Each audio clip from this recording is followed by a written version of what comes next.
high schools and one middle school that we're going Hello. to sort of make them, yeah, we're talking about iPads. I mean, the biggest thing is not the tech, right? The biggest thing is changing their minds, how to, so we're starting slow. I don't want to step on too many feet. You got, three schools, there's a bunch of teachers and principals and a middle school, and but we're trying to find the advocates, the teachers who like the stuff, and we'll go from there.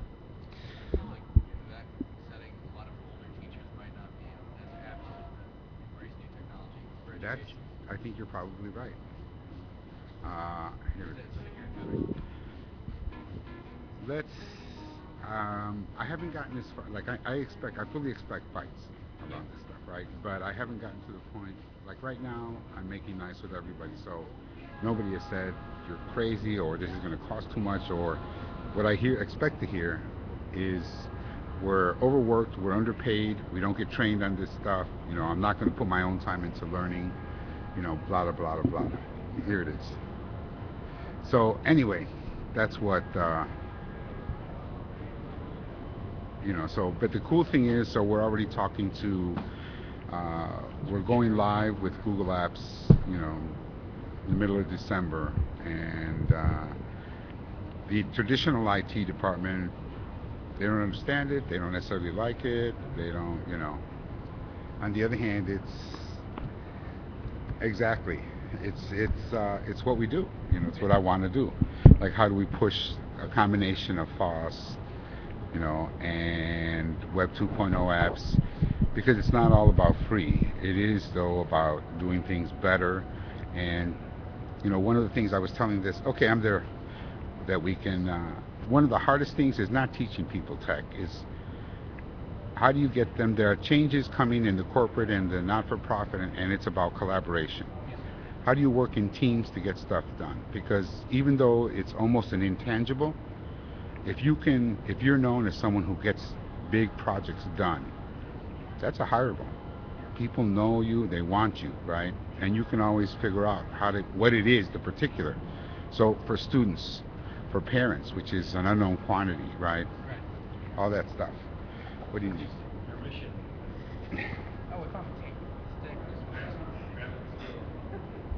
Bag, ball, steel. I did the same thing for the Cultural Center, Puerto Rican Cultural Center, Dr. Pedro Albizu Campos High School. Uh, got it? Stuff.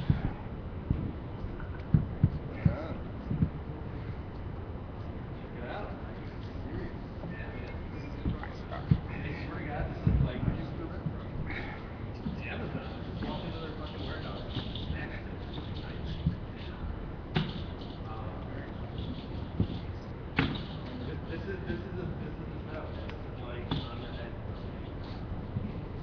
Is there more tape, or do you want to put one at the bottom?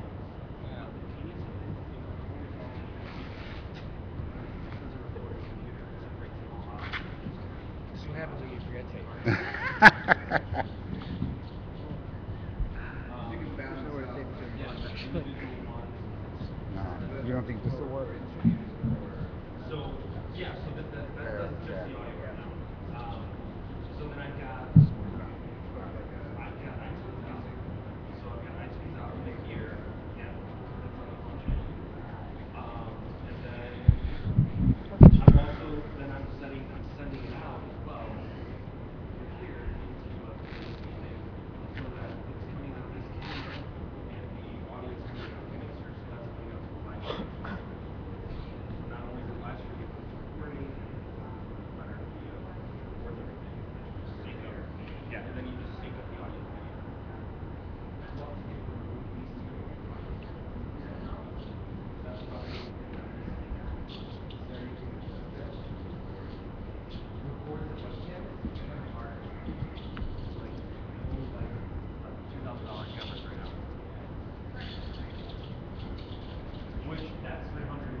podcast that these kids did last week at the studio. Really? They teared up, man. But for what? What did they do? And you haven't posted the last one we did. I know Matt edited. I just haven't gotten a chance to put it up there. Okay. Here you got one more team. Um,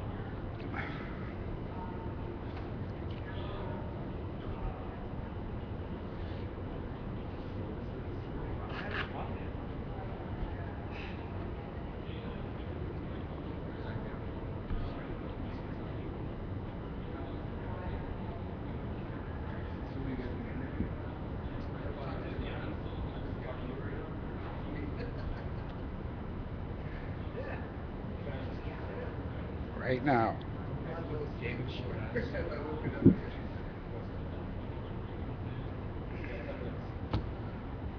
Where's the coffee? Right there. Americano's fine.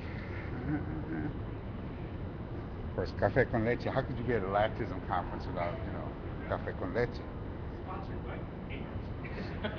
All right, so I got the document and his slide up. Let me get some coffee now.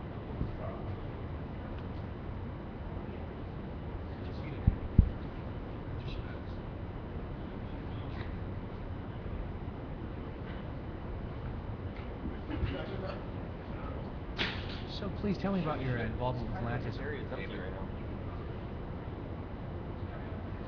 Just sit next to Mr. Claudio. Do I have to? I guess.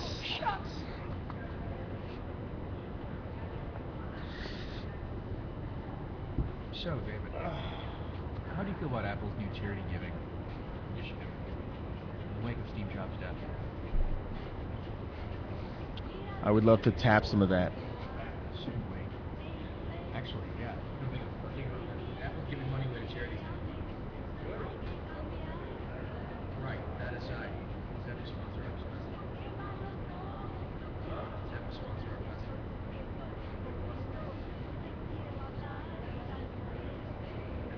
Yeah, you can make it multimedia. Exactly. Interactive.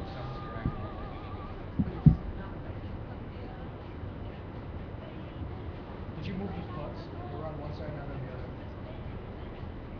The guy was telling me, oh, yeah, this works. You know what's funny is that everything runs on battery. So I didn't know that line wasn't plugged in. Yeah, it's not.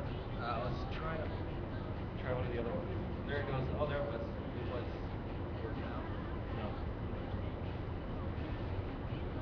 Keep it. It was on for just a second. Oh, just check it. No.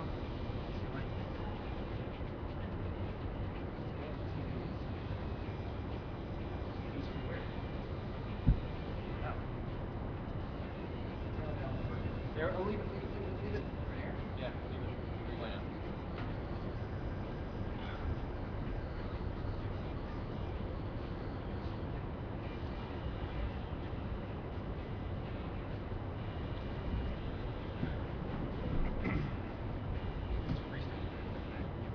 Freestyle night?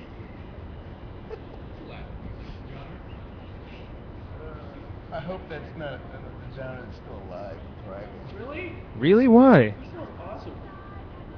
I had weird memories of the freestyle era. Weird memories.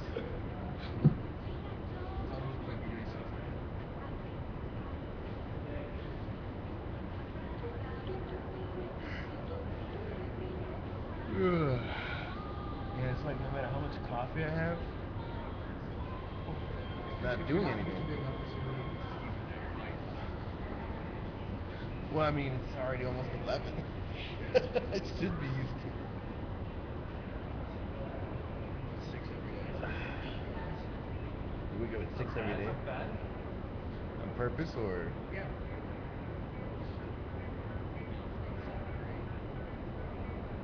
I always forget you guys have jobs. That's nice. It's my first vacation day today.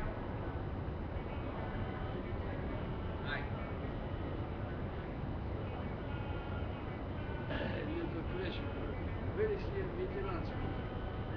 Veterans meeting? Yeah. Oh, I don't know. Yeah, no, we're sorry. Maybe ask downstairs. I think through this door and we go down like Yeah. down. There's the directory for people. Big money from you. Thank you. I think we'll be better from the USSR.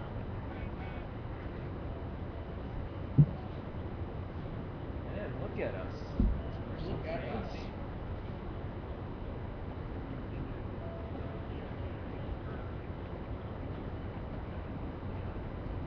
Post on Twitter. So can you guys explain to me what is a hashtag? What? Please. What? Pound symbol. I know it's a pound symbol, but what does it do exactly? So before Twitter was any good, there was very few ways of searching. So you couldn't really search on Like a keyword or something? any random keyword. So a hashtag simply became a keyword. Whether it's like, you know. So like let's- the pound became like search? it became like a special character that you can search, right? So you don't just search like music, you search pound music, and all of a sudden, or music or Latin music, right, without the space. So it just becomes like a keyword that's identifiable as like a link, and pretty much allows you to have categories of Twitter on the fly. But is it something that like you create and then it's not something that you create and invite people That's to join? the genius of it, is that it's anybody. You put something on Twitter with the hashtag /pound music or pound Gozamos, pound LATISM, and then anybody can add that. There's no permission. But you have to tell people that that's No, because a new anybody thing that we're that discussing searches. around? Okay. No, people kind of get it. I Alright. think. And then as soon as it gets posted, now it like automatically turns it into a link, so you can click on it, and then you see like everything related to Could that. I do like pound sound culture? Yeah.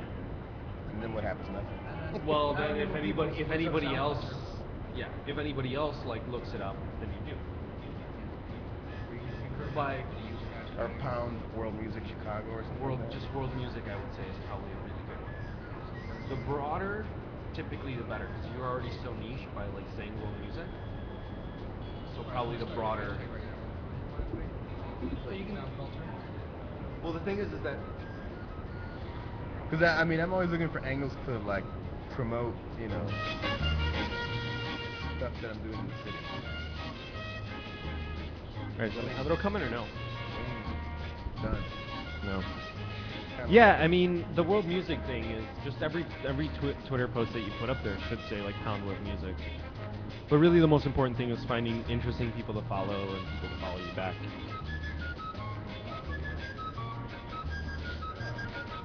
All right. 'Cause I get a lot of, I mean, not a lot, but I do get, you know, every time I send out my newsletter, I get at least 1 or 2 new followers. Which is weird because, well, I don't know, I guess, I don't know why I say it. But I'm like, I want to get people that are not already part of my fold. Twitter, I don't have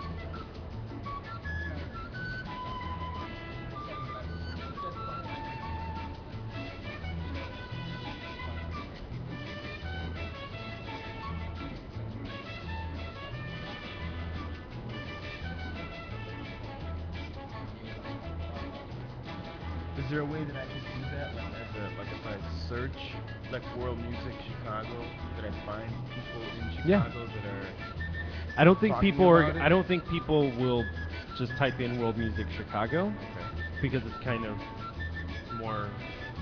Like, you have to figure out how much you're segmenting it, right? But just pound world music, I guarantee you, has tons. So when you have Twitter on your phone now.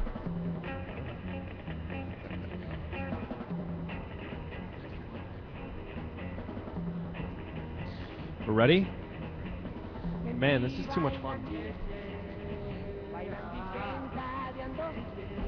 guys can do an intro. Yo, yeah, you're doing an interview. Freestyle. Everybody, if you want to freestyle.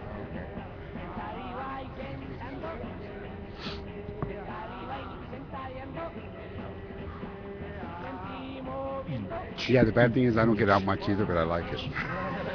I know, I like it too, but today's one of those days that I probably shouldn't get out. All right.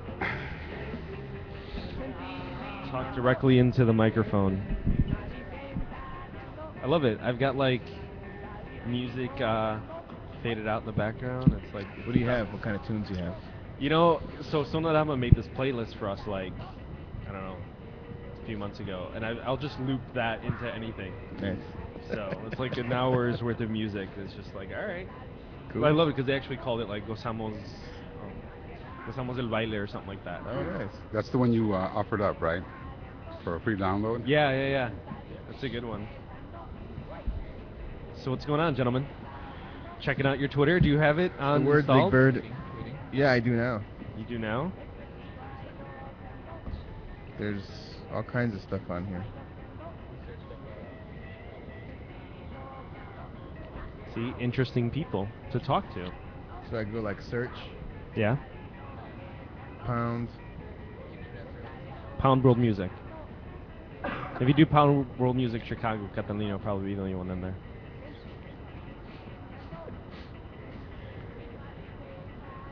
Man, I love this. Everybody's on their phone. The greatest interview ever. I know, right? It's This pretty is where interesting. it's actually, This is like, right. Yeah. encouraged to like be on your phone Yeah. in a group. No, that's and like all the presentations that I like give, I'll usually say that like, get out your phone, Right. tweet that you're here, check in, please. It's not rude. It's communication. So what's Yeah. going on, Mr. Chavez? Checking it out. What do you think so far? Kind of random? Kind of good? The festival? I mean the conference? Conference? Seems like a festival. That's not where we're at. Wait, we just want to check in about the time, right? Yeah, it's interesting. Learning quite a bit. Anything interesting little tidbits in terms of what are some of the panels you actually got a chance to check out? Let's see. Yesterday I checked out kind of like a panel talking about businesses online, Mm. small businesses and the different tools you can use and things like that. So it's good. It's relevant to me. I mean, it's hard for me sometimes to think of myself as a business, but it really is. That's really what it is. You got to pay the know? bills, man. Yeah, so those things were really, some nice tips there.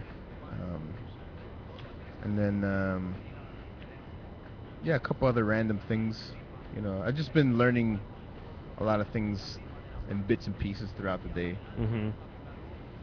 Yeah, anything in particular that you're interested in checking out, other than our panel, of course? Checking out all of the live music. I think it's fantastic. Oh, At the conference. Tell us about that, actually. So who's playing and why are they here? Well, yesterday we kicked off the conference at 8 a.m. with some bomba. We had a That's group called early. Booyah. Puerto Ricans wake up that early? I've got no. When they're paid, they do. I don't want to be divisive on the air, but my historical experience has been. No, I mean, you know what it is? It's also a generational Yeah. thing. Right? Old people get up early. Oh. I was gonna say, I think anyone will get up early if they're paid to do so. Maybe. I don't know. Yeah. Depends how much they're paid. But, Right. no, but they're a great group. They're called Booyah. They're from Chicago. Mm-hmm. It was bomba, singing, dancing, percussion. Very cool. Mm-hmm. Yesterday during lunch we had some Son Jarocho and Son Huasteco from a group called Tarima Son, Chicago-based, fantastic group also. Last night we had Carpaccio y su super combo Oh, some salsa music at night. Yeah. for the gala. For the gala. That was pretty good. They're good. This morning we had some flamenco, some rumba flamenco. Mm-hmm. For noon today, I think we have a Pan Latin fusion duo. They take popular Latin music and they kind of like make them into acoustic, kind of more rootsy versions. So it's like sometimes you're hearing it, you're like, oh, that's so good, Mhm. and then they start singing it, and you figure out, oh wait, I know that song. Like that's that's Santana, or that's something, and you don't realize it because it's so different, a different interpretation. So that's gonna be fun. Yeah. Yeah. Mr. Alejandro, what have you been up to? You didn't get a chance to come out yesterday, I but did not. I was telling David I was trying to be a good guy, stay at work and accumulate points. Mhm. But it's exciting to be here. From what I've seen, which is very little right now, but I think the overall thing is the fact that LATISM has come to Chicago, I think, is a recognition of the broad spectrum of Latinos in Chicago that are really trying to make a difference, either in business or in community or in education, using tools that, on one hand, have already been accepted by the majority culture. Uh, on the other hand, you have both young people and established entrepreneurs that are trying to make sense of these tools, and then you have activists, right, in education and in the nonprofit world that are trying to do something parallel. And I think one of the questions that will come out of this conference is what what areas overlap, be it music or culture or education, that we can help each other, right? And how can we make a bigger difference? And the one of the subliminal points in all of this is Latinos are going to be the majority in the United States. So the context is, are we just going to replicate the patterns that we've grown up with, right, of exclusion, uh, of bad education, or how do we do what we love using these tools and change things? Yeah, I think that's right on. I mean, I think it's definitely true. Like the whole digital divide, I think in our in our group of folks is kind of starting to come to a close, and it is a very unifying kind of thing to work around these digital media.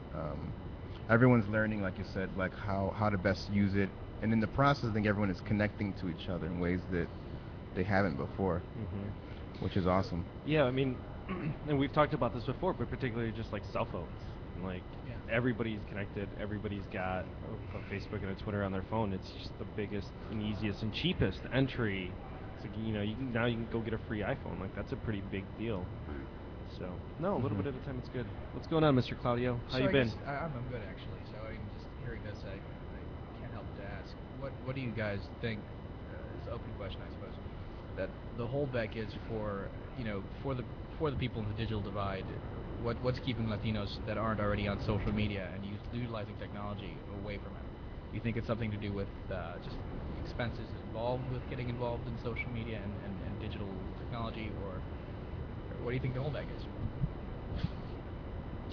Um, Off the bat, I think there's probably a couple of things. One, I imagine like for a lot of Latinos who may not be so proficient in English, might think that it's an English only kind of technology. And I think two, probably, the expenses are getting less and less as the years go on Right. to access these things through mobile devices, through laptops and things like that.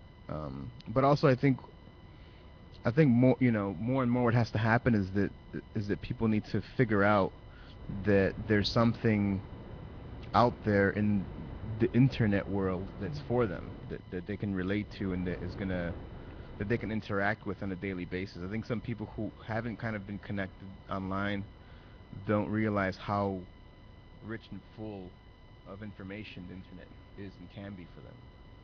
And I think it's just part of for some people, I think it's part of lifestyle. They're just not, they don't, their friends aren't online. They don't need to, like, it's just kind of, it's not something that they're used to engaging with. But I think all those things slowly are going to start changing, and at some point, I think almost everyone's going to be online Yeah. I guess in some form. I think that one of the things about the digital divide, and it's the digital divide is sort of another iteration in some ways, although it has It's certainly specific to a time and place, but it sort of envelopes the race and class divide Right. that we've grown up with, right? And so all the stuff about xenophobia, about being told not to speak Spanish in school, about all that, I think is part of a structural framework that perpetuates the digital divide. So, in other words, I don't want to blame the victims, us, Latinos, Right. for all of it. Although I think working with Abraham, I think I've rethought how how do we make an impact. And so, yes, I think to speak to what David was saying, I think a riff on that might be there's a generational divide with Latinos, right? So we find that our grandparents, and this is changing because parents are getting younger, for good or bad, Right. right? And they're more apt to use technology already or have a Facebook. Um, but there is, with our abuelos and abuelas, that's young people stuff, or that's white people stuff, or that's something that they don't want to either surf. And the majority of web pages surfed up are still English, Right. right, in our immediate reach. So I think there is some of those considerations. I also think that, and this is what I meant with by my conversation with Abram. We had a conversation maybe over a year ago, but I was speculating. Parents are perfectly willing to buy their kids $150 gym shoes, Right. right, or Xbox, or lo que sea, una porquería for Christmas, Yeah. right? And what are we talking about with phones? What are we talking about with iPads? Even heaven forbid, Android tablets. Uh, you got to take a shot every time you can. Okay, forget about PC stuff. I mean, this stuff is cheap, right? Yeah. And so, so there's a mindset that says the world of technology is something different, even though they're buying an Xbox, right? Mhm. How do we change those minds, right? And I think it's true that access is becoming cheaper, right? I used to be on dial-up. I don't know if you guys know what I that remember is. that. Okay. But having said that, so I've seen sort of the iteration of the different shades or different tiers of the digital divide, right? As the more new media gets served up, you need bigger pipes, right? Everybody's on YouTube. YouTube, didn't exist when we got on. So it was text. It was 2,400, baud per second. It was, wow, this is amazing, right? Having said all that, I think there is part of a culture that we have to bring everybody with us, right? And in other words, our friends, our family, all the generations, how do we become more of a teaching? The people who have adopted, be they musicians, be they this stuff, I agree, is going to change. We'll be left behind, and I think there's a profound, it's not just about access. The digital divide, everybody remembers the pundit that called it the information superhighway. Yeah. So there are on-ramps and there are off-ramps, right? The longer we take as Latinos to get on, we're not being left behind for one generation, right? Because this isn't information, it's knowledge. And until we go through that thinking process and living process that converts information into knowledge, we'll be left farther and farther behind. Not us as individuals, but the generations. That practice about being able to do the kinesthetic iPad, right? That's just as important as learning how to do iMovie on the iPad is touch, right? The touchpad is here. If we don't get these kids at kindergarten, at preschool, they're already losing, because kids in suburbs that have a wealthy tax base are getting that tech and that knowledge now, right? So I think that there's a combination of things, and this, to me, this conference poses that question also that you said. Maybe it's not an explicit question, but people come out thinking, what can we do that's not just, how do I make money? Yeah, no, right? absolutely, yeah. So, I know it's kind of early to be so deep. Oh, so. it's never too early. You're deep, man. That's interesting. All right. On the other hand, it also speaks to, I think, even as I don't know what we call ourselves, the early adopters, not only about Mac stuff, but about technology in general, stuff that we love, there's still divisions. But they're old divisions. Like, I don't see everybody playing the same role. right? And by that I mean the question of gender, Mm-hmm. right? We don't have too many hard as Latinos, and you can check out the statistics. We don't have too many what I call hard sciences. In other words, PhDs in math, or what they call STEM, right? Right. Science, technology, engineering, and math. Everybody loves social sciences, humanities, liberal arts. Right. But if you look at the U.S. Digest, right, for statistics around Latinos, not even segregating them into Puerto Ricans, Central Americans, Mexicans, you're going to find we have horrible, like 2 to 3%, right, of people, of our people that start kindergarten end up as a PhD in STEM, right? And there's a bigger percentage that have doctorates in the liberal arts and sciences. But remember, this stuff is deep. I mean, Right. so I mean- in 1983, NALEO, the National Association of Latino Elected Officials, did a survey. They found for every 100 Latinos that started kindergarten, 17 graduated from high school. Out of those 17, 7 graduated from college. Right? So the dropout rate is one thing we have to deal with. And I don't believe you can just throw money at the school, right? You have to throw knowledge, you have to throw technology, you have to throw culture. How do we figure it out? So it's important to know that I think we should love what we're doing, but it connects, either in a good way or a bad way, but it connects to everything else, right? And we have that potential to make an impact. Okay, I'll shut up now. Interesting. I had a question and I just. I'm sorry, that was me talking too much. No, it's great. It's interesting because like in 2000 when I graduated from UIC, I went into social service and I found a severe lack of computer classes being taught in Spanish in the city, and so I was like, this is one of the main reasons for the digital divide in our within our group, because there isn't that Spanish space. there isn't that class that you can go into, and if there is, it's really expensive, and so we got some funding and some computers, and we started, I couldn't find a manual, a handbook on computer 101 in Spanish. Sure. So I had to write one. Yeah. And I had to write one in Spanish in my Yeah, right, in the broken Spanglish, right? The best tradition of Latinos in the U.S. So I'm like showing it to my mom, showing it to like, Yeah. hey, can you look at this, can you put the accents where they go? They go, yeah, I remember that.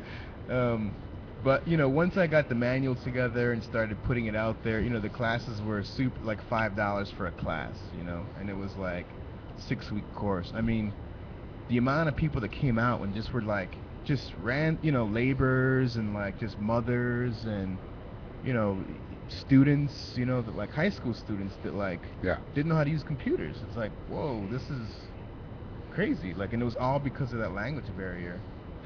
Once we got to do that, it was just amazing how, because they were so engaged in the technology and so, I think, appreciative that they were able to have the opportunity, like they really knocked it out of the ballpark. And after 6 weeks, they were already like making flyers for their garage sales on, in Sure.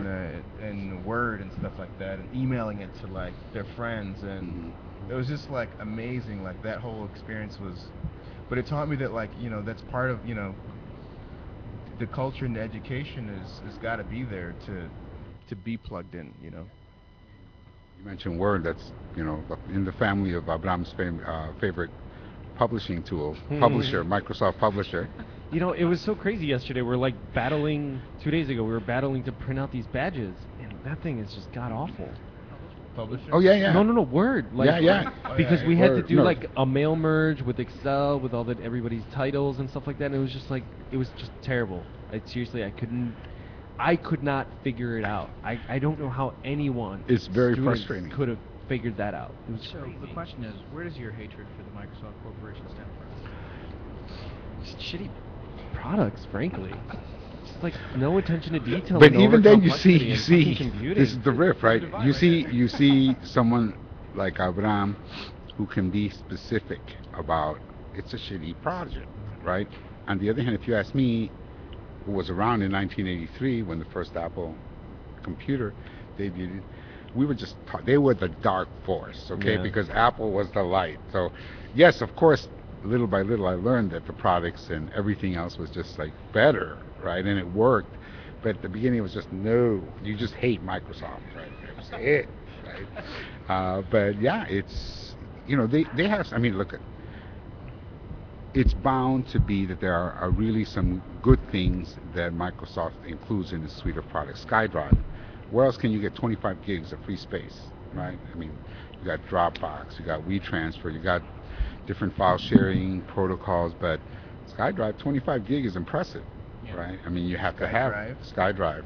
See, there's. I don't know about that one. But and you know Dropbox is still better. Well, it is in this, but I'm right in the sense not as much space, but to use SkyDrive you have to have what?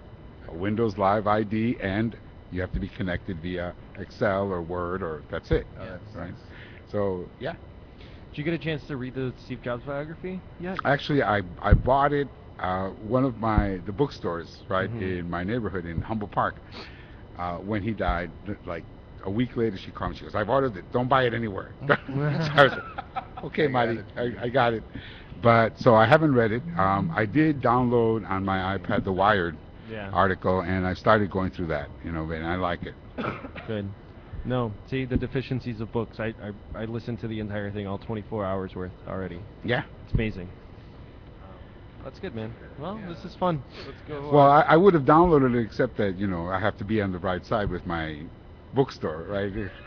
So I said, Digital okay, books, yeah. I don't know if I will ever read it, but I've got to buy it. That's an obligation. I think I'm in the same school as you, right? As far as that's concerned, there's something about the tangibility of a real book, the experience. That's useless. I don't know, man. Break I your mean, back, I go have an for it. e-reader, and I find myself seldom using it because there's something to be said about it. No, actually, I agree with you, Claudio, but not about books. Like I have an obligation to my bookstore, the owner, who's really been good to us in the neighborhood. So Yeah. I have to buy it, even though I'll never crack it. Mhm. Right? I'll download it. I will do what Abraham did, listen to it. But I believe in the tangibility because to me, it's not a black and white question. Like letters, love letters. Mhm. You want to write, right? The process of writing educationally is different than reading, but it helps our kids much more. So media, people tend to let audio and video recording hog all the spotlight. Mhm. Writing is extremely important when you write scripts. Abraham's waving his head. See, Oh, Abraham, I know. No, and There's you know studies, what? Just Like, writing something down. no, I agree. No, It's the and brain that's of- probably my biggest downfall. And I don't know if I've ever can explain, but I came here when I was 5. So all of a sudden you got to learn. No, because I really didn't. I went to like a bilingual school in Cicero, but I didn't actually learn English until 3rd grade, which is a pretty tough time to learn it all of a sudden. Just get thrown into an all English school, Mhm. and then 5th and 6th grade were Spanish. Yeah. Right, and then all of a sudden like 7th and 8th was all back English again. It was just like my head was just like I'm Spinning. not. Yeah, I was just couldn't make any sense of it because the time when you're supposed to like really understand a lot of this stuff, it really wasn't until junior high that I was like, okay, I guess I got to learn how to read and write properly in English Right. now that my mom finally made up his mind where we're going to be.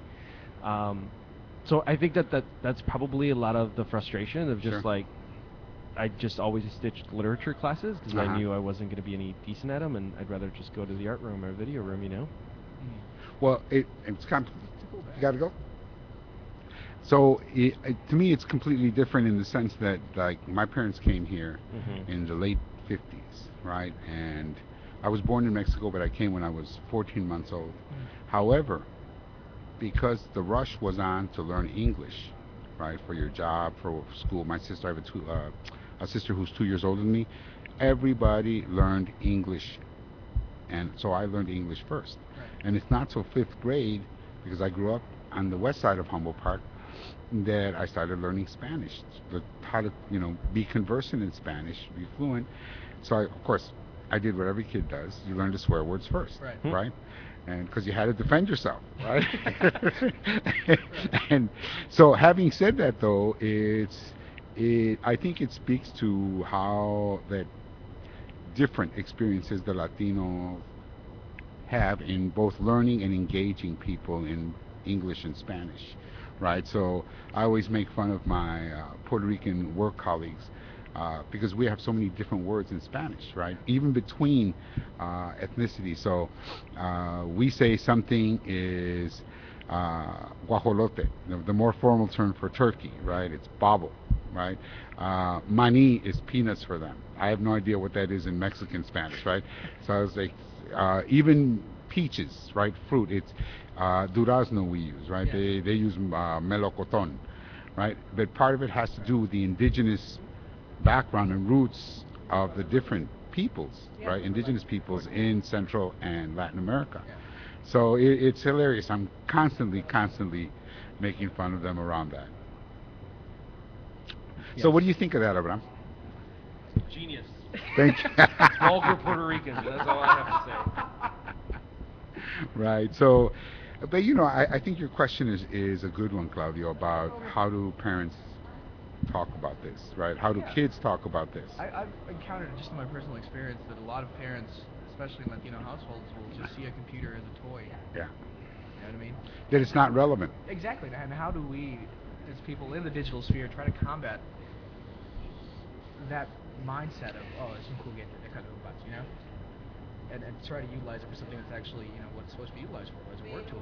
So I mean, think of while I'm talking an anecdote about your parents, right? I can tell you one from mine. So, 10 years ago, I bought my parents, who are retired. My mother's a teacher. My father was a computer programmer when there were absolutely no Mexican computer programmers, right? For what used to be Illinois Bell, right? And now it's AT&T. Yeah. So, I bought them a little. Do you remember the fruity iMacs? You know, Beyond Blue. Okay, so Yeah. I bought them that iMac, right? If he turned it on 10 times in 8 years, that was a lot. But he was gung ho when we bought it. You know, Yeah. he wanted to learn how to use iMovie. He wanted to use. Okay, so fast forward, we ended up tossing that out, right? Because it was old. They already came out with Mac 10, OS 10. So, but now he bought an iMac, right? Right. A 24-inch. I didn't buy it this time. He bought it, Yeah. right? And he's off. It's Netflix. It's iMovie. He's got a little, you know, DV that he fools around with. Yeah. It's wonderful in the sense that he's taking his first steps, Yeah. right? But now I have people like my nephew, who's a second-year film major at Columbia, who is, you know, the next generation of Digerati. Mhm. So he helps my grandparents.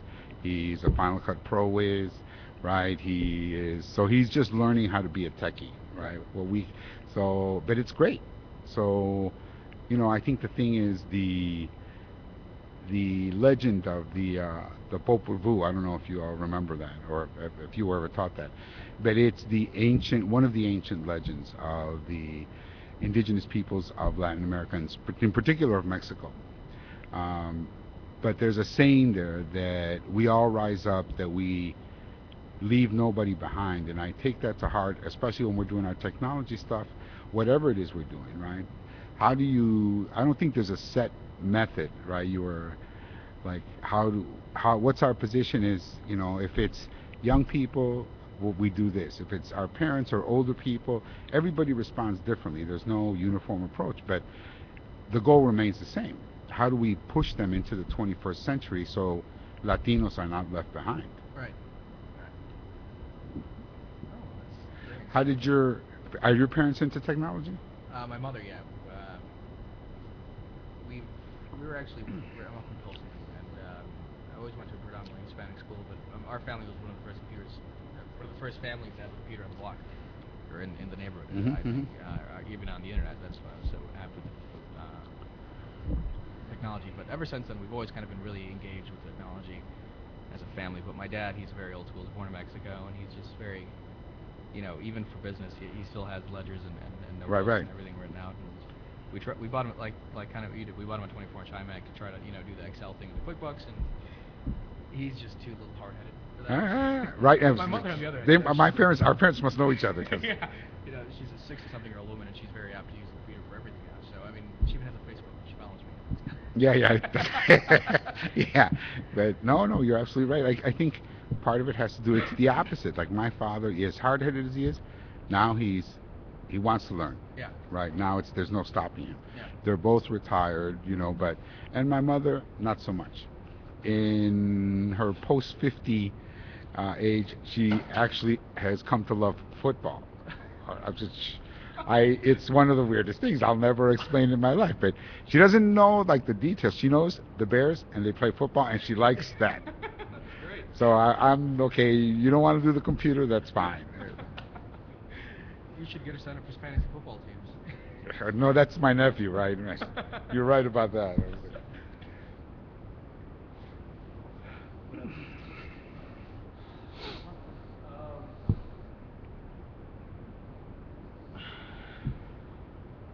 It's a nice chat. What's the deal? Nothing. I'm testing out the streams right now. Just trying to figure out. Okay. Well, is there anything I can do to help? What do you? All right. Well, is there an easy way out of here? I want to smoke a cigarette. I'll join you. Okay.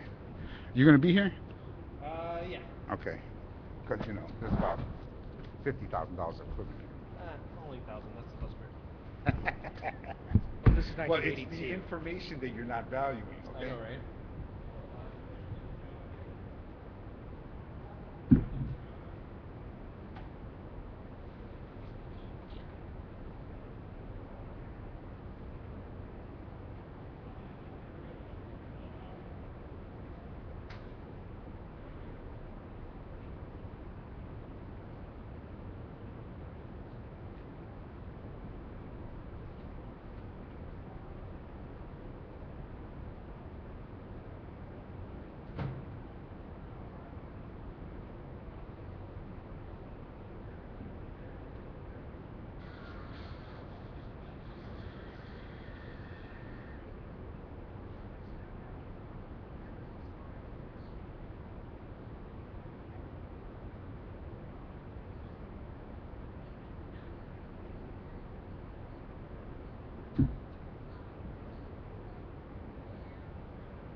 Okay.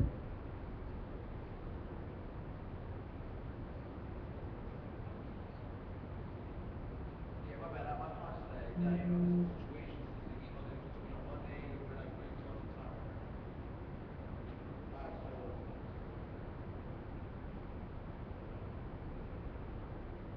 alright, cool. Let me hold on one second. Let me Hey, is there everybody out there? You guys can actually hear me, can't you? And here I've been.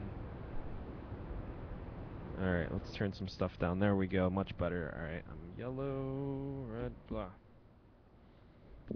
How you guys doing? I'm gonna put some lovely music in the background. Because, you know.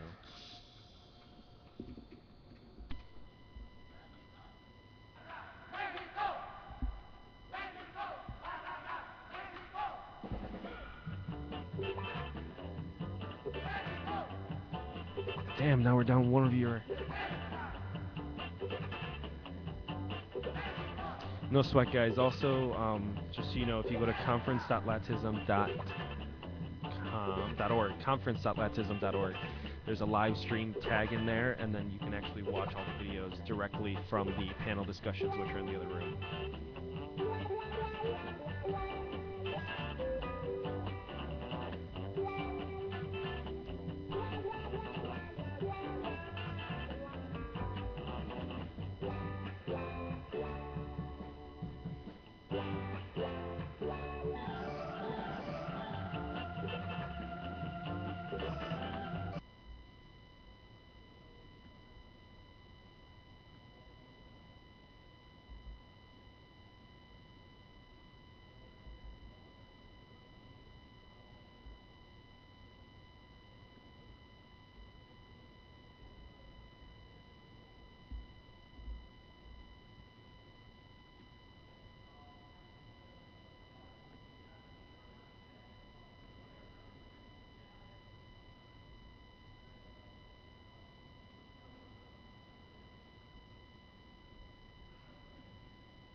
Their kitchen. Now, they happen to be signed up for our Spanish language promotional emails.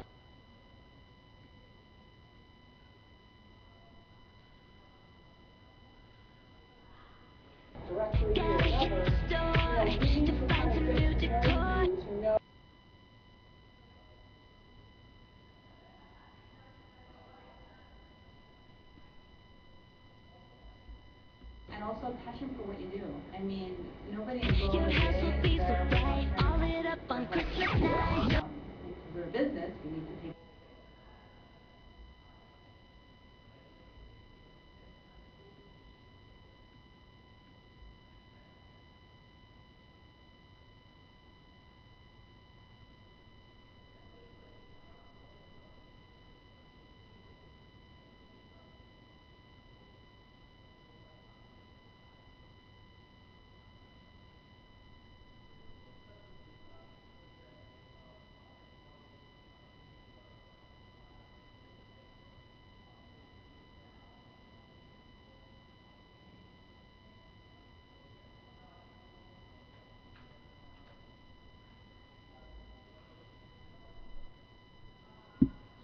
Alright, hang out here for a little bit. Feel free to sit down and talk with the one person watching. The one person watching, yes.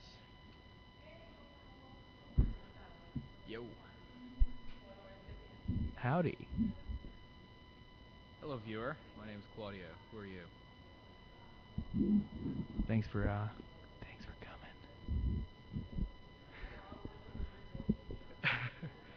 So we're live streaming from LATISM. This is Claudio Cortez with Gozamos. Taking in as many interviews as we can. I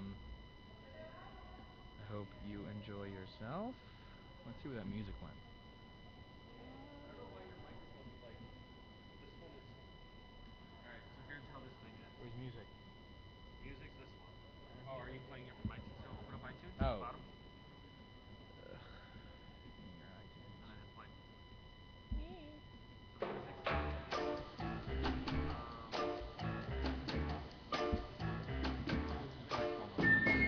Sonorama. purpose too.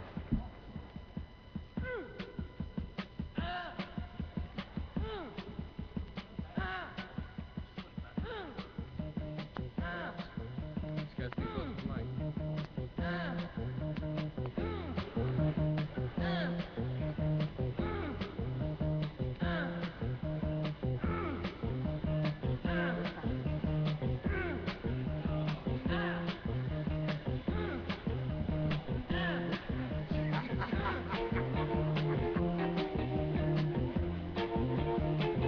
It is.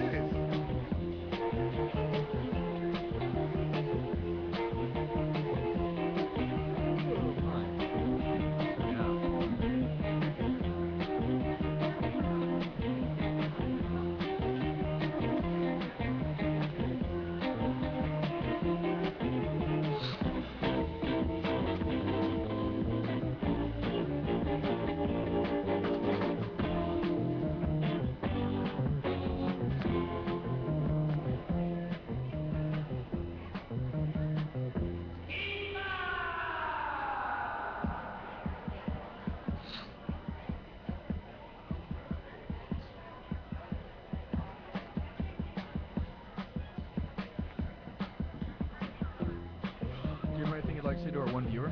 What? Do you have anything you'd like to say to our one viewer? Come on down. It's the last day of LATISM, and if not, tune in on the web, especially for the 2 p.m. Exactly. Only for 2 p.m. Do you have any options?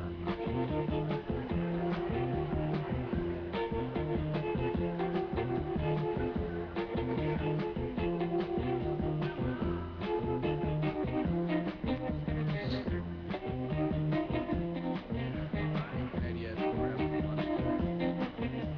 No, but yeah, I find it kind of ironic that, and I mentioned this to you earlier, that they're giving out great American coffee, Yeah. but LATISM is no café con leche. No, I saw some people get some cafe con leche earlier. Really? The guy just made whatever over there, man. Oh, wow. Abraham's a liar then. I just want to say that to our web audience. He's a liar. You heard it here first.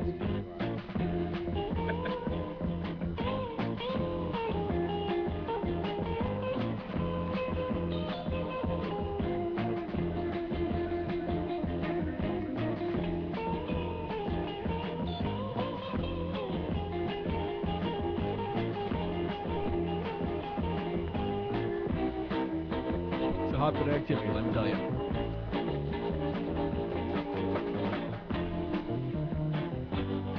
Well, I am impressed, and I don't know because I haven't been one of the organizers, that there does seem to be a lot of people attending the workshops. There are more than 3/4 full, Yeah. and we're talking, I think, easily 100 chairs in each workshop room, right? Yeah. Each of the ones that I've seen is more than 3/4, and people are into networking.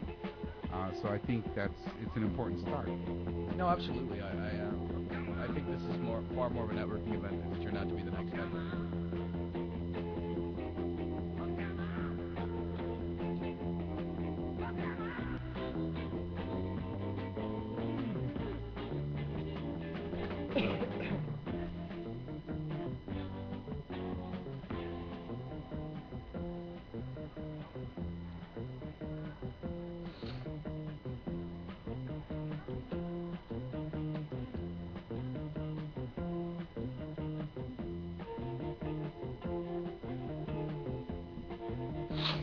This is a special treat for our one viewer.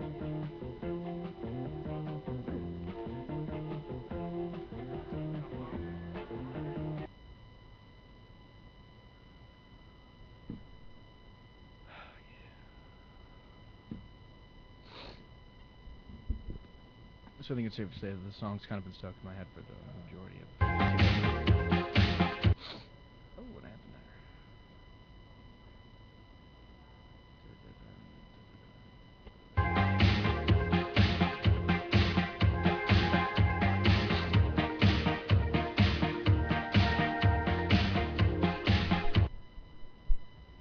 Oh, gosh. Wi-Fi sucks today.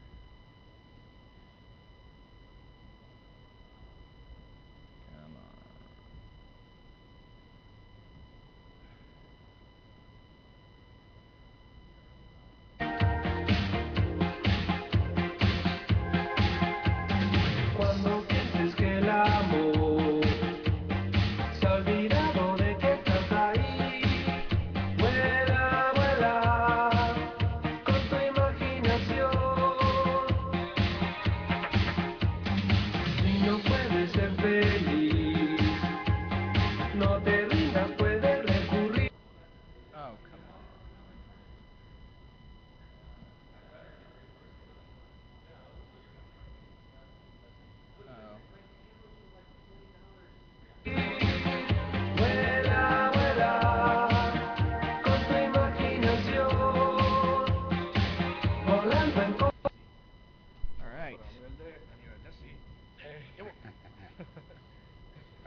microphones real close. All right. And we're streaming out to Turn off my ringer. Yeah. Gozamos.com/live. Okay. Streaming that out real quick. What was the handle so we tweet it out? Or you guys tweet it, or you want us to? Gozamos.com/live. If you guys can, that's the URL where we're. Glad to tweet it out. Thank you.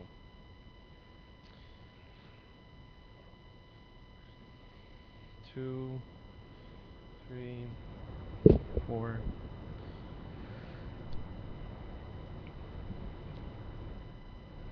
A ver la red, que va algo lento. Por Dios, por Dios.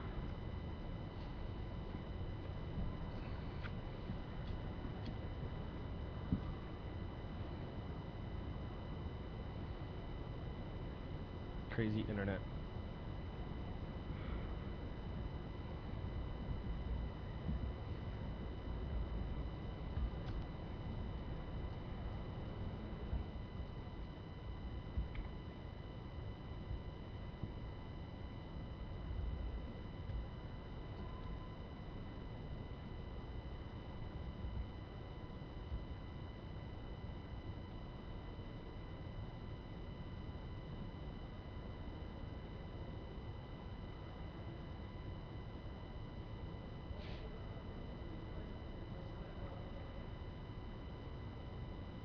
Gozamos.com/live. Got it. Beautiful. All right, we're recording. We are streaming.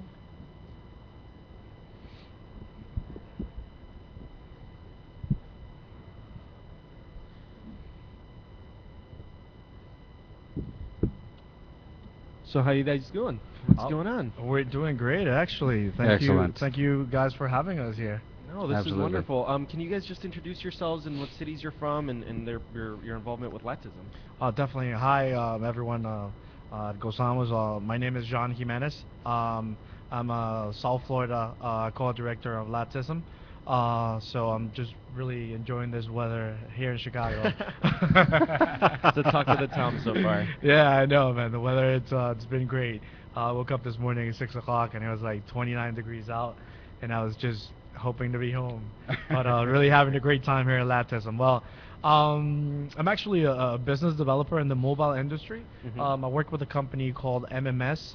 And what we do is we powered MMS mobile solutions for marketers and big companies on how to communicate effectively through SMS campaigns and mobile applications. And then my personal project, that's what's actually bound me a lot stronger with LATISM. It's our online magazine. It's called Latin Bla.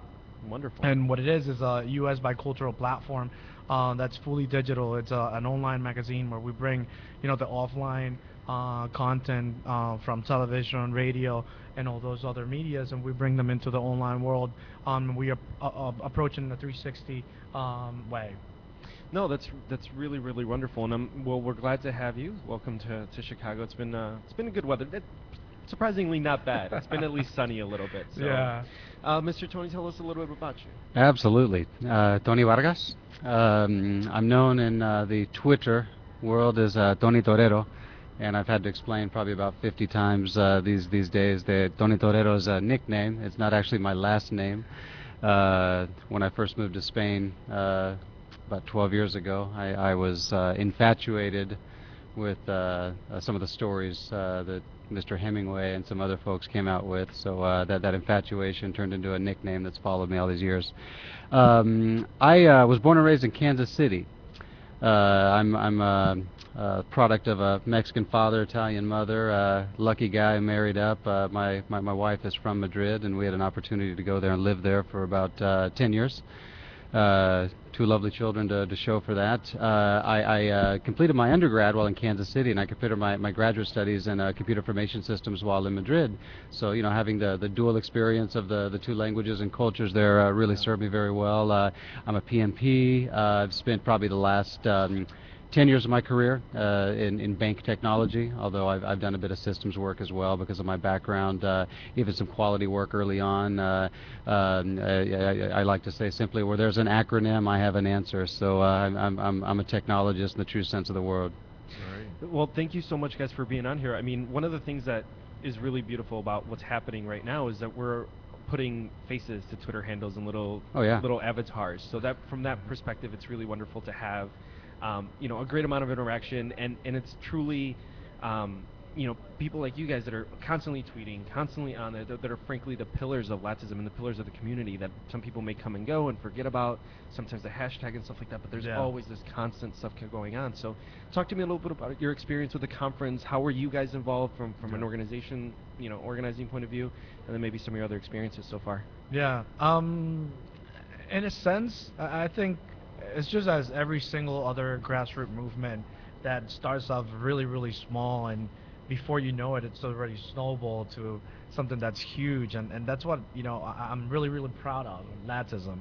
I remember, like, I know Anna back when she was doing all the projects, and I remember when she first started LATISM, I was like, is this something that has potential, or is this something that's just going to be another trial and error type of project? But it hasn't. It has been something really, really empowering for Latinos, and it's been an experience that has united lots of voices into one solid, sharp, really, really loud, as we Latinos are, voice. And for example, with me, I've been involved for the past year and a half, I want to say, with LATISM, and my involvement and my support to LATISM was bringing some of the players in the mobile industry to come and join, this ecosystem of Latinos in social media. And I was actually a moderator for the panel, Social Good Goes Mobile, where we had Text for Baby, we had the CDC involved, and also the American Red Cross, which had really, really amazing applications and SMS alerts and developments to make sure that the mobile is used as a changer in the society and the community in terms of providing emergency services and providing information when people are in need. I had an amazing time during that panel, specifically with the Text for Baby campaign, because I myself have a 4-year-old who was born premature, and one of the things that Text for Babies does is it empowers women to actually know what's going on during the weeks of the pregnancy. And for example, you get a text message after your fourth week of pregnancy. You get a text message saying, at this point, the embryo has already grown gazillion times the shape. You should be feeling like this, like this, like that. Make sure you contact your doctor if you're getting nauseous or blah, blah, blah, whatever the case may be. And the thing that shocked me the most was the amount of unborn babies and the level of disaster in terms of kids that never make it. And it's close to like 28,000 babies that actually don't make it on a yearly basis. Wow. And especially between Latinos. And if 1 of every 4 babies that's born is a Latino, we're talking about a good amount of Latino babies are not coming out of the oven. Yeah. And to me, that was a big shocker, and Totally. I think it's an amazing project, an amazing tool for the community, and it's a way to actually use mobile for social good. It's not only tweeting and text to donate to fundraise, or text to pledge, or text to broadcast where people could sign up for information. It's actually something that could be tangible. It's an initiative that could be born in the digital world, and it could actually has its wings all the way down to the local community. And it's really wonderful the way that you bring up mobile. Maybe we can go into some of the specifics of the panel and how that went. But we were talking with Alejandro earlier about this idea of introducing youth into technology through a phone, right? And one of the more interesting things, obviously, as Apple dubs it, is the post-PC revolution. But I would almost venture to say that this is the first actual personal computer, because it's on you 24/7, right? Exactly. This thing stays at home. I don't take it out with me all the time. This is on us and attached to us. And I was telling in the panel, I was speaking about, not many social media people understand the fact that the phone is actually the first social media device. You know, it is the first. It's Totally. the first thing that made it viral. I mean, how else would you, translate or make a campaign on Twitter become viral? I mean, how many hours a day do you spend in front of your computer? 2 3 hours a day maybe. Whereas on your phone, you're like, even it sleeps right next to your head. You know, it just allowed us to become viral, to become mobile, and I think it's the epitome of social media is the phone. I guess tools have been created, and applications have been created that facilitate being more connected. But at the end of the day, the channel that you use, the medium that you use is the phone. Totally, totally. So the panel went well. A lot of great questions, responses, Oh engagement. yeah, definitely. It went really, really well. There was a lot of engagement, and there was really, really good questions that were brought up in terms of how the Hispanic community perceives help that's provided by the CDC and Text for Baby, and it was very educational in terms of the applications that the American Red Cross has available to the community.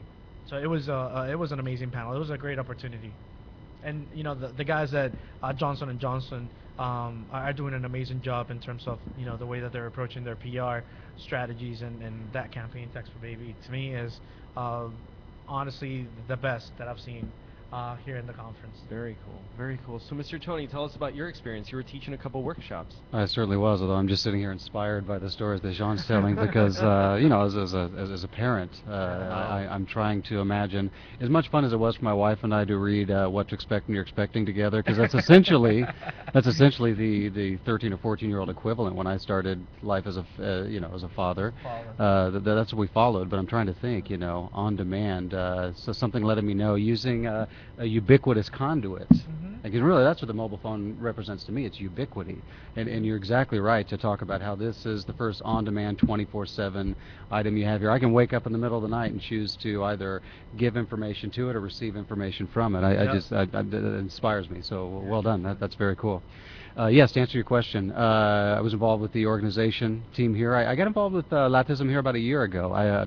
I'm almost certain that the first person I met would have been Elian, which I don't think I'm in the minority on that one. Elian she is Latina resonance, personified. She's an amazing human being, and I've really enjoyed feeding off the energy and the sense of family that I think she models and propagates herself, as well as anyone that I've met in the organization. Actually kind of a neat story, because I think this was actually what pushed me over the edge into where I became a LATISM fanatic. But I think it would have been back in November, of last year, one of the LATISM tweet parties. I wasn't even really paying attention to the fact that they said at the beginning, "Hey guys, there's a prize tonight." I know we're all sitting there running around trying to get folks to test drive Toyotas today because there's an iPad that will be offered. Well, back in November, there was the very first Samsung Galaxy Tab. Yeah. And I love Apple products, but I'm completely agnostic, so I enjoy Android products as well. And I really wasn't paying attention. I'm just having a good time. I'm talking. I think Mike Robles, or what would he call himself? Roballs. I think that was his pseudonym, his alter ego. He shared with us yesterday. He was talking to me. We were just chatting, and I think we got on a comedic tangent about if Santa Claus was a baseball free agent, which team he'd play for. That's how Mike's mind works. And so I'm sitting here chatting with him during the LATISM tweet party, and all of a sudden my tweet stream, and that time I might have a few hundred follow me, just exploded with, "Congratulations, Tony Torero, you just won the Samsung Galaxy Tab." Well, come to find out, Sprint was sponsoring that. You guys know where Sprint's world headquarters is? Kansas City. Oh. So I ended up meeting Kimber Umanya, who was the marketing PR person over there, and she lived about 10 minutes from me. So we're sitting here talking to folks all over the world. We got these 10 million impressions. Just to kind of share with you awesome. how just sharing, just giving, etc. You never know when it's going to come back and hit you. So LATISM propagates that. That's a good technology word that we PMPs like to throw around sometimes. That really explains what we're talking about well. But yeah, to answer your question, I helped write the copy for all of the workshops, and I presented and prepared a couple of them. the Google 101, as I called it, mastering the art of Google Foo. I gotta get my my +1 cert. That's right. I'll be posting that one on my blog. I hope to get some mileage out of that one. And then also yesterday afternoon, I did the WordPress 102. Forgive me, Twitter 102, the slightly more advanced Twitter workshop, and that was absolutely amazing. And thanks to the Gozamos team here, we live streamed that.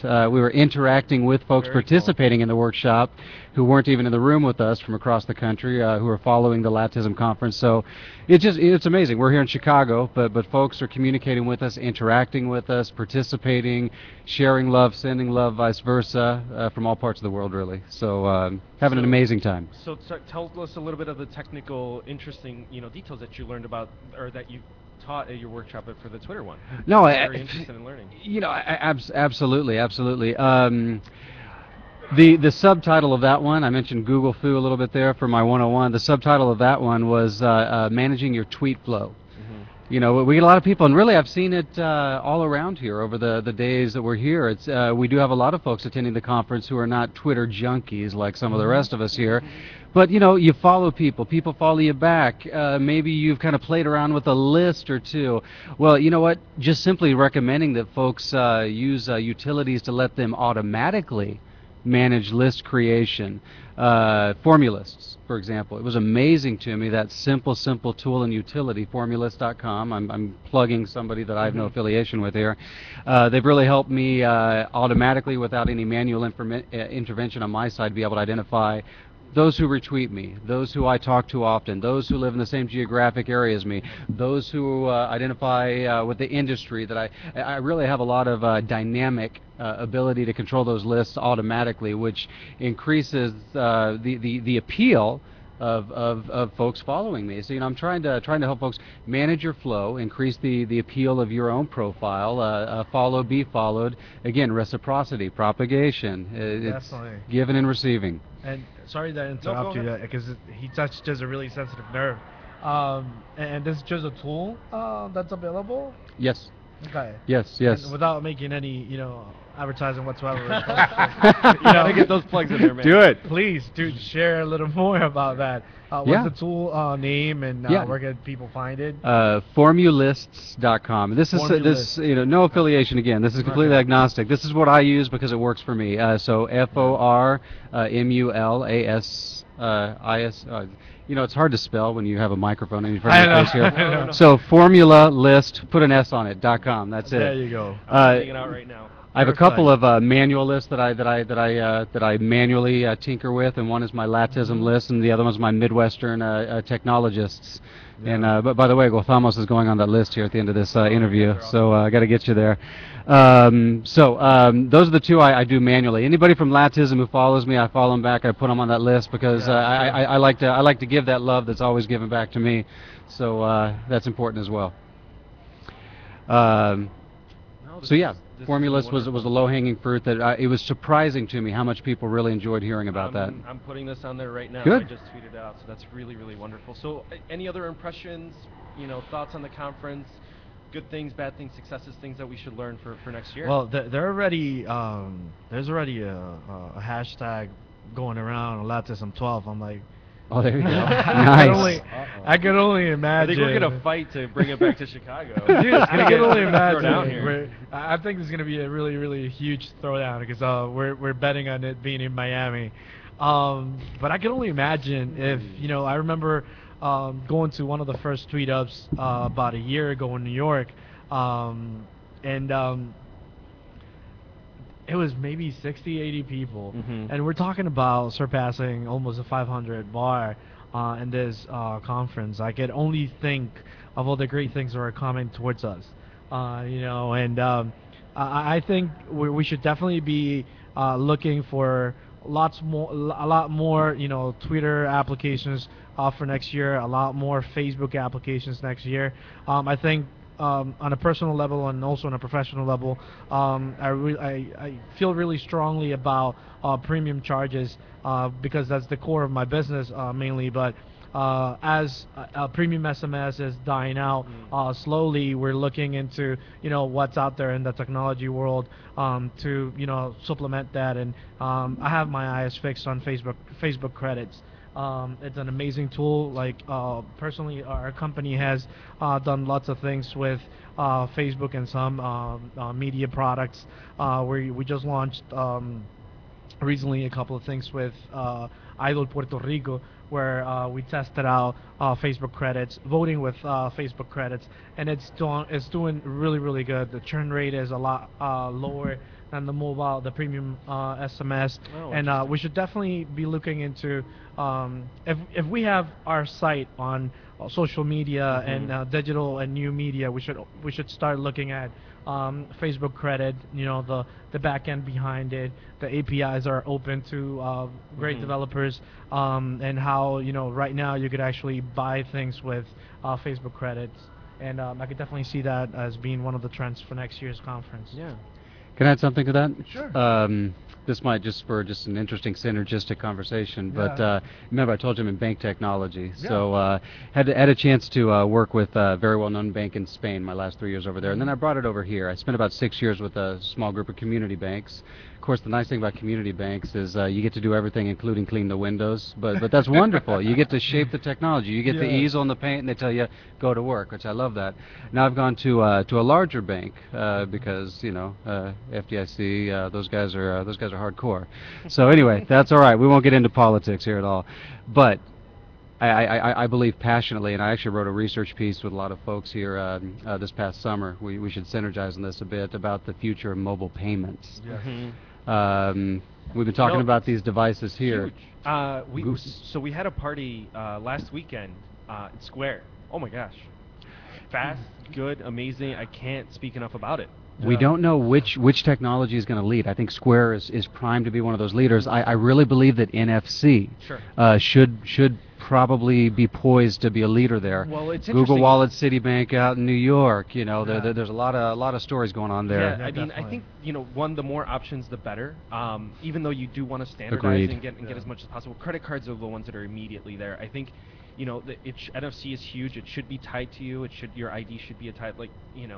This phone needs to just cut a little hole in here and just put it inside of me so I don't lose it. You know what I mean?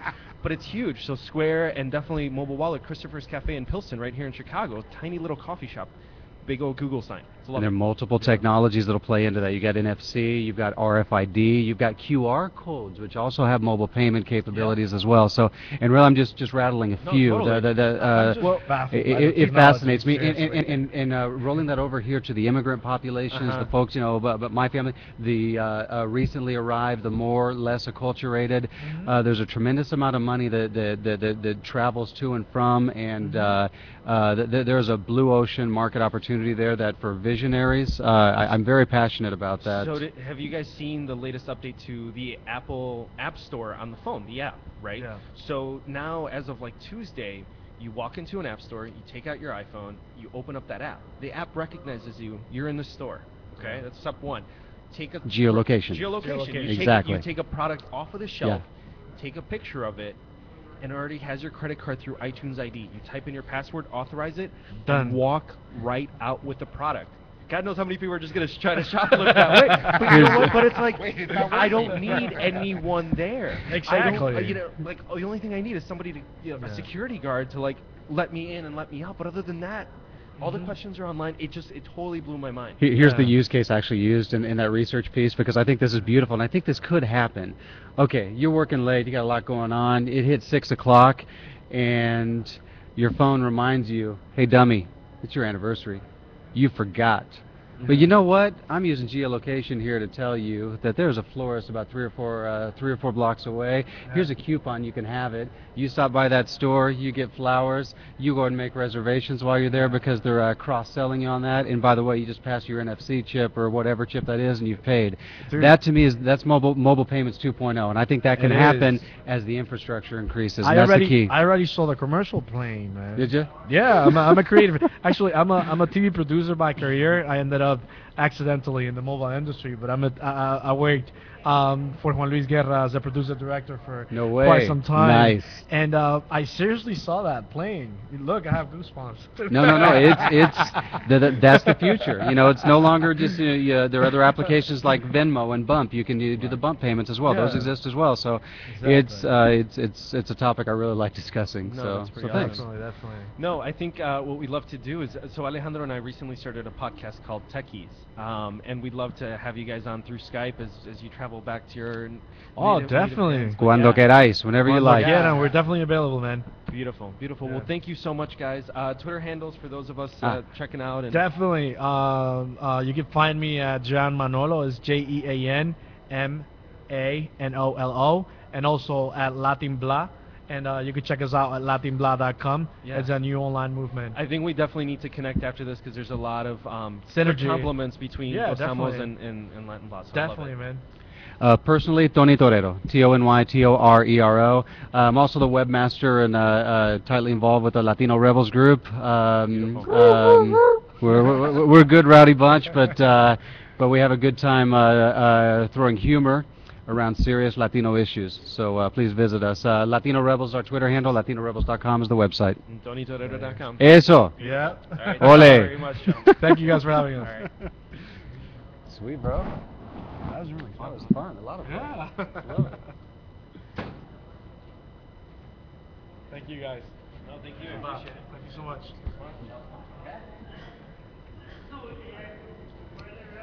Thank you so much, sir. Sure, no, Thank you. It's a pleasure. It was great.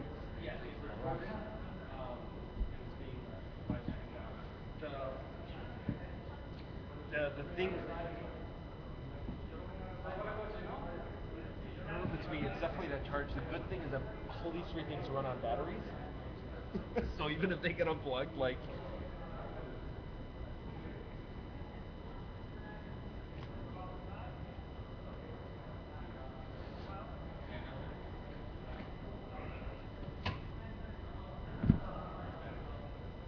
That was great. It was awesome. No, those guys are pretty cool.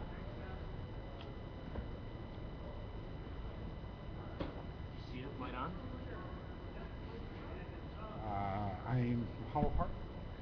He's Alejandro Molina from the Puerto Rican Cultural Center. How you doing? Okay. Yes. Very good. Well, What are you looking for? it just doesn't. It's not drawing power? No. Is that TV on? I don't think so. That's screw it. You guys come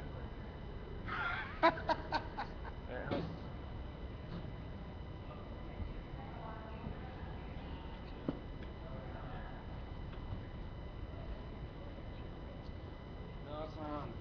It's not drawing any. It's so weird. Do you want to plug in and try and Let's see. see if you get some juice?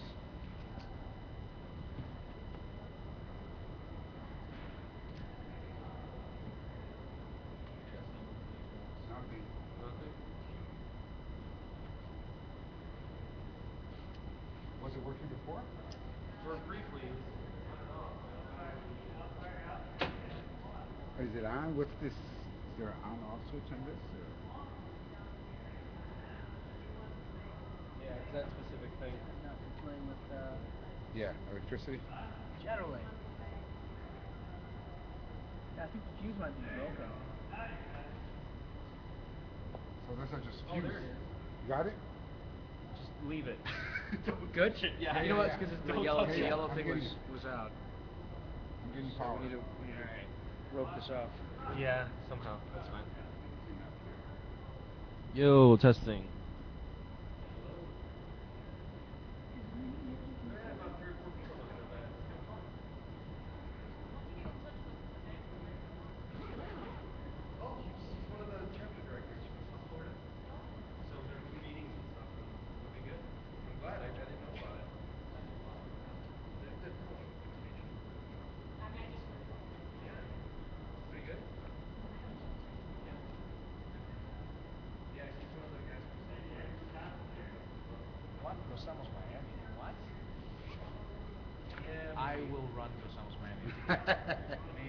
taken upon myself to do that.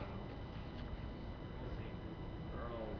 I was in San Francisco and I ran into this national radio project. Cool. And it's more activist than anything, but I was thinking we should do something like this for our Yeah. So. So, it's pretty much done. Deep in the heart of Texas. Tweetalandia. When we say done over, As in, like, sleep was gonna be cut off. so they started something called Evolution. Yeah, supposedly, and they're still, it went bad, like, the almost went back to good. Oh. Two of the people that were part of it stayed on board with the museum, and That's right. Would you like to have a chat, Deuce? Come on. Why not? Let's see what you have to say. What's that? get on there, Luce. Exactly. Just get on. Do it. Do it. I see no problem with that. It makes me look more Jesus-y. This is just to test it out, right? Yeah, obviously. Oh no, this is live. In vivo. Gozamos. Alright, so I'm gonna show you how to work it. So you press the, it's a project, right?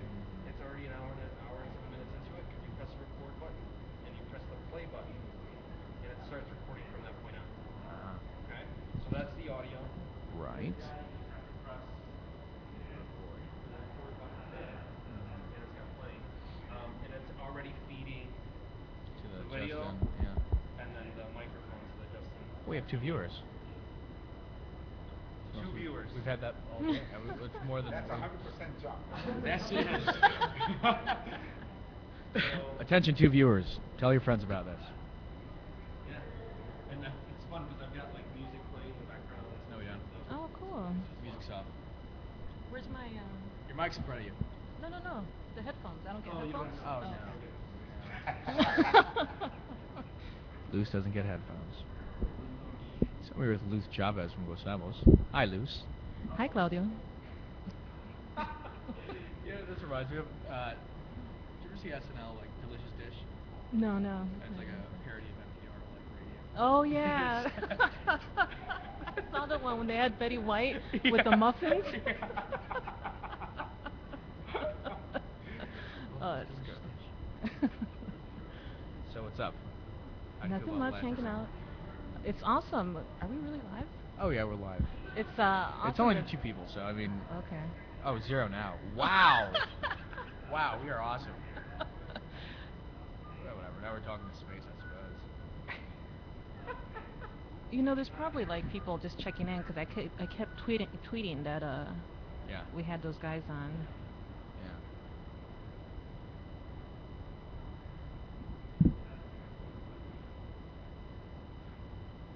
So this is what they should do when we have our podcast done. You know, like Live with stream? other Yeah. folks. Yeah, no, I think so actually because I think You know, that, before it was just recording it and separately putting it on.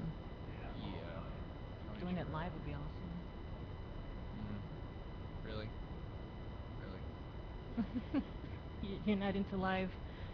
Oh, I love the live stuff. It's just I'm looking at this guy's Twitch. Really. So yeah, last night was interesting to say the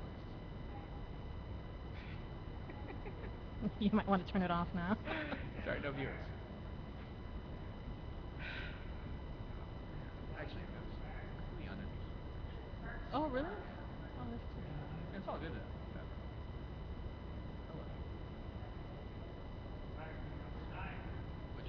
What time did you end up leaving? Well, after you guys left me at the table by myself, I stayed another like maybe half hour, and then I took off because it was really long last night. You know what I mean? So, yeah. Like I left before even the end of the awards. I thought it was gonna be a little bit shorter, you know. Yeah.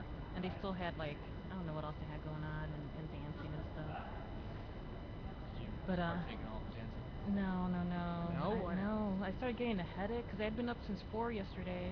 Oh wow. Why so early? I'm a bit of an insomniac, That happens. but But yeah, no, it was cool. It was cool. It was nice to see everybody.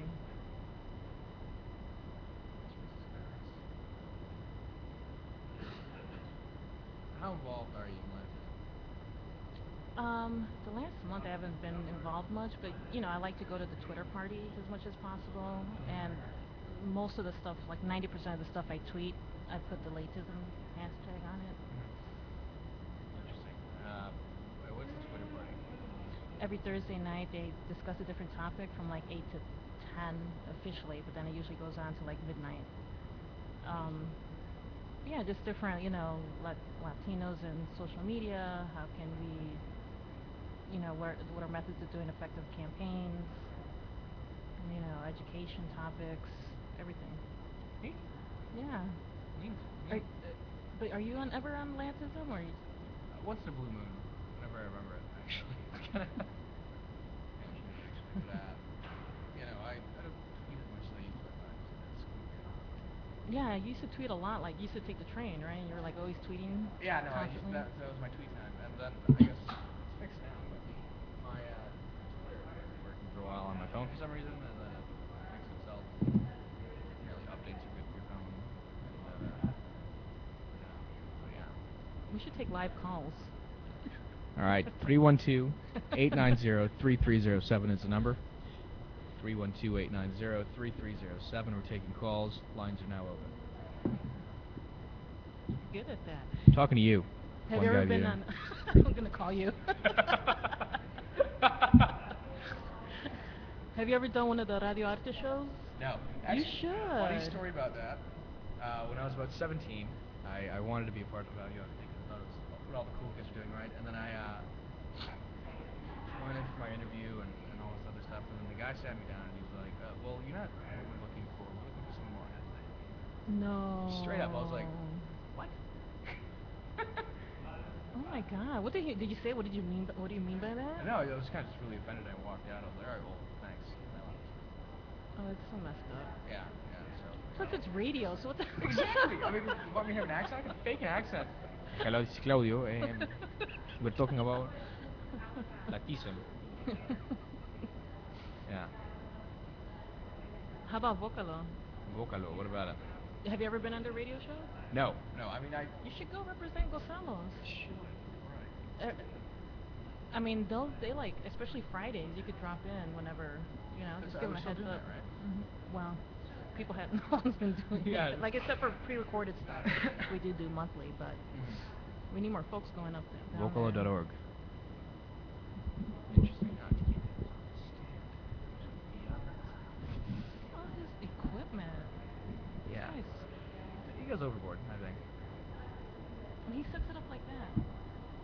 Yeah, it's actually relatively simple. I helped him out. It's just plugging stuff in. Plug and play. It's all the colors, I think, makes it look all confusing. Like Ronald McDonald thing going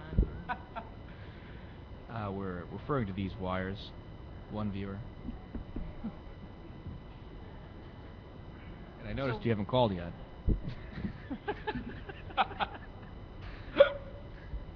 So what were these guys talking about? And how long were they here? Everyone's kind of been talking about the same thing, actually.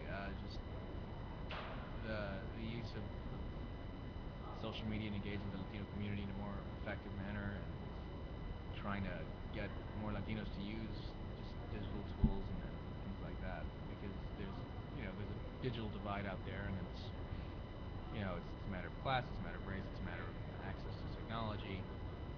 Like, if you really think about it, we are the digital elite because, I mean, at least I think I am, because of the fact that I've been exposed to technology my entire life. And not many people in the Latino community can say that, especially the ones I know, But, yeah, what's your thought on that? No, definitely, I agree. I think, like, when, can you hear me now? I think that those of us who are really involved in social media often tend to forget that. Because, we're on Facebook, we're on Twitter, we have internet on our phone. I mean, that young lady we met last night. Yeah, absolutely. That was interesting because she's the first person I ever met that didn't have any sort of digital engagement. It was interesting. Right. Yeah. And add a digital thing. Ironically, yeah. You were saying? So I think that that's definitely something that we have to keep be mindful of and try to figure out a way to kind of close that gap. At the same time, like, I think kids are getting more exposed to these digital tools at school because, like iPads, iPods, interactive whiteboards, they're all different types of digital platforms that really, like, the middle class doesn't have that much access to. It's usually the schools that are really, really rich Right. because they could afford it, or the schools that are really, really poor because they get grant money, or the feds pay for it. So, it's I mean, do interesting. you think that just furthers the divide via the access to technology in that manner, or? No, I think, kids know about it. They'll might have older, like, sisters or people that they know that are into it, that actually have an expensive phone or have internet. So I think that when they start getting it in school, though, and they actually get to touch it and manipulate, and learn that way, I think that's definitely a positive thing until they get their own access to it at home. But yeah, it's a big deal. Yeah, I mean, how much of it do you think is like parental attitude versus? Because I think things are relatively affordable now. I think Things are relatively what? affordable as far as technology, as far as getting a phone. I don't know, man. Some of these internet things, like, I change my internet service every year because I don't want to pay $60 a month. You know what I mean? So I always go for those 1 year deals, like that Comcast will put out for, like, okay, well, for 1 year you get it for $20. I'm like, okay, that's great. And then at the end of the year, all of a sudden it's 60 or 70 or $80. I'm like, forget it. I close my account, I go back to AT&T, and so that's what I've been doing the last several years, just jumping back and forth It's really between creative way to do it, companies. yeah. Because I mean, internet should be it shouldn't cost so much. It definitely Right. shouldn't cost so much. I mean, not so long ago, didn't the UN just declare it a human right, or basically? Oh, really? There was a I didn't hear movement. that. It was it either happened or I'll look it up actually. There's a movement around allowing access to the internet as a basic human right, and It should be. no, I completely agree actually, because I don't know. Just think about how much you miss by not being digitally engaged. Right. In the job market, like if you're unemployed, how you can't walk in somewhere and ask for a job anymore. You literally have to look them up on the internet. You have to submit your resume via email, and I'm not quite sure I was going with that point, but I certainly do think it's a basic human right. Just a bunch of Right. links. How do you feel about that? Yeah, no, definitely. And even, like, the way that you learn about people. If I can't find somebody Sure. on Google, I just think, like, wanna send me the where is links? that person? Why isn't that And person we engaged just- in, like, the digital community? You Okay. know what I mean? It's more of an expected right. thing to have some kind of digital presence online. I mean, it tells your story. We're all, public figures now. Yeah. Oh, there we go. Look at that. UN declares internet access a human right. More and more cities are looking to, have Wi-Fi access. Like, even Chicago is looking into doing that. Yeah. I think I have some. Yeah, between that's such copy a and pasting. expensive Yeah, commodity. let me do It's that an now. important So commodity, you- and that's why it's so expensive. It's interesting that you refer to it as a commodity.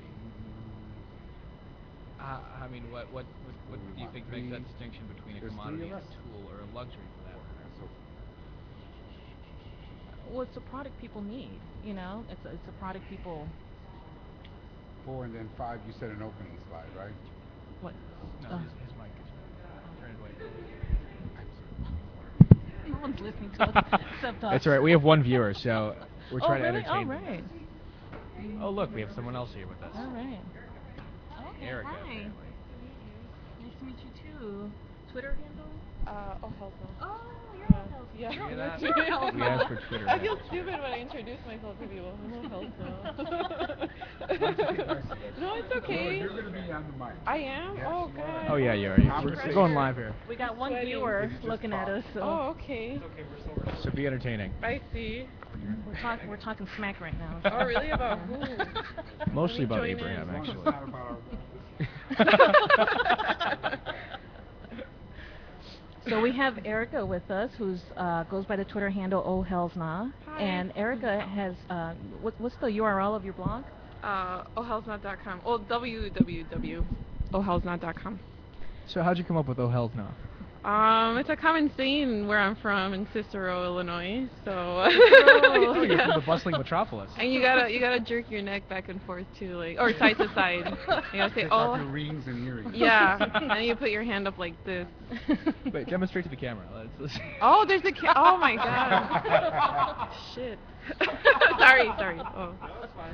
FCC is gonna get on us. You're being live streamed, so we've got the live stream going. Okay. And we're recording this for the Gozamos podcast. Oh, cool. I'm sure we Alright. can edit that later. Rarely do our wonderful listeners actually get a chance, readers get a chance to see you guys. Yeah, I hope Yeah. I look like my cartoon. What's your pull your cartoon Yeah, out. I hope so.